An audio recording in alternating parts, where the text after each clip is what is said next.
Nicodemus here. I wanted to speak on forgiveness on today's episode. And there was a Bible quote that came up, and it was, "Forgive, and you will be forgiven." Luke 6:37. And the ACIM quote that I wanted to go over was, "Forgiveness is the key to happiness." Can you go more into that? Sure. The Luke quote, "Forgiven, you will be forgiven," is actually very interesting because there's a very simple in what it says, and there's a distinction in A Course in Miracles that is what you give, you receive, right? So in the act of giving, anything that we give out to the world, that's why when we give attack, we receive attack, when we feel attack. I think it was Florence Scovel Shinn wrote The Game of Life and How to Play It, and in the 1920s, she says, the it's life is a life of boomerang. So what you put out, you get back. That's a really important point about Luke. Forgive and you will be forgiven. Because in the act of forgiving, we are then granted the forgiveness ourselves. That's a key teaching that Jesus has in A Course in Miracles as well. And in lesson 121, forgiveness is the key to happiness. Well, why? In Luke, forgive and you will be forgiven. In that, it also has the key in there as well, because why am I forgiven? It's in that expression of forgiveness to others, expression of forgiveness to the world, the granting of that. What true forgiveness is we realize that we're all similar. We're all the same in the eyes of God, in that we are the creation of the Creator. And have we all made errors and mistakes? Absolutely. But what we're saying is, I don't want to imprison a brother or sister anymore, or any part of creation, through my attack thoughts, because then I'm attacked. And that's why. Why? Because what I give, I receive. There's a line in the Course that says, you can't attack any part of creation and escape the attack yourself. It's impossible to do. So forgive and you will be forgiven. So it's such a key point. And if you look at Jesus' teaching in the Bible, in the New Testament, I mean, I always say on the channel, I'm not a Bible scholar, but growing up, I used to spend a lot of time reading, like, Matthew, Mark, Luke, John, because I was always very fascinated with what Jesus was saying. The way that Jesus is teaching us, and turning the other cheek. Really, if you look at Jesus' gospel, it's the gospel of love. I mean, what is he saying? He's saying, don't place no other gods before God. So to be humble in the face of God, to surrender to God as the cardinal or one of the top commandments, right? Thou shalt have no other gods before God, and love your neighbor as yourself. So forgive and you will be forgiven.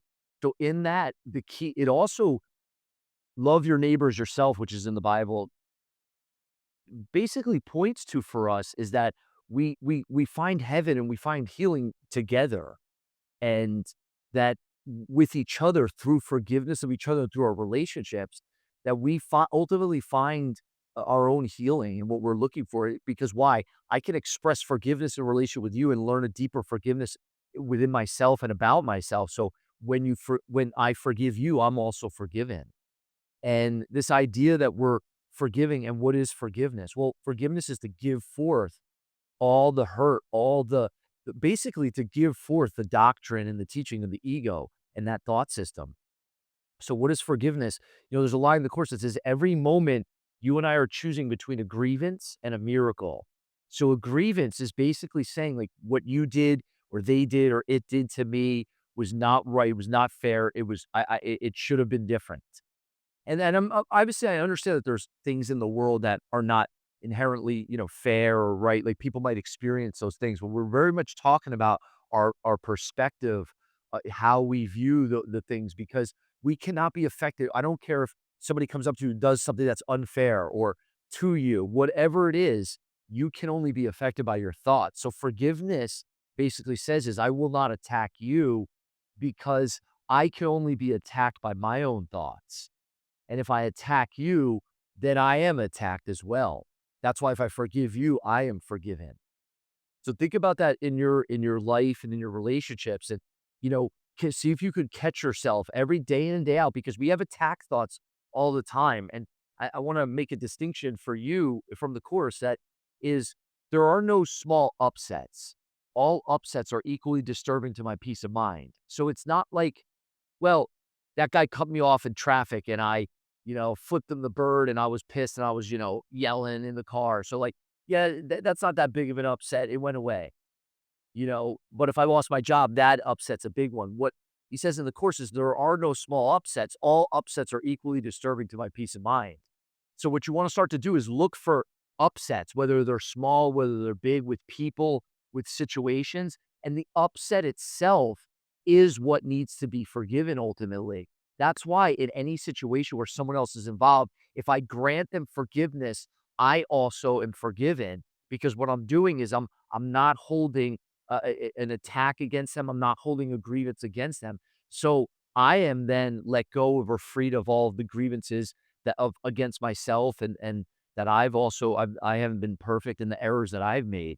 And we basically could start to look with love on our brothers and sisters. And again, I know I said a few videos ago that it doesn't mean that we don't have boundaries and it doesn't mean that we hang out with everyone and everyone's coming over for dinner or anything like that. But it does mean that we act with kindness in the world. And when I say kind, it doesn't mean we're a pushover or a doormat, not like that, but we treat everyone as though what I'm looking at is the Christ.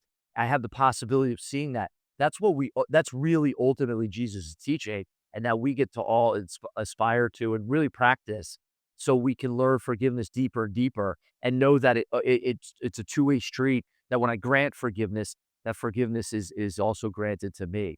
So practice in your relationship, see where there's any grievances, where there's any upsets, and forgive them, give them over the Holy Spirit, and just say, Holy Spirit, show me love. Show me what peace looks like here in this relationship. And that's how we live the forgiveness that Jesus was ultimately, I would say, one of the most profound teachers of it that we've ever seen in this form, in this place.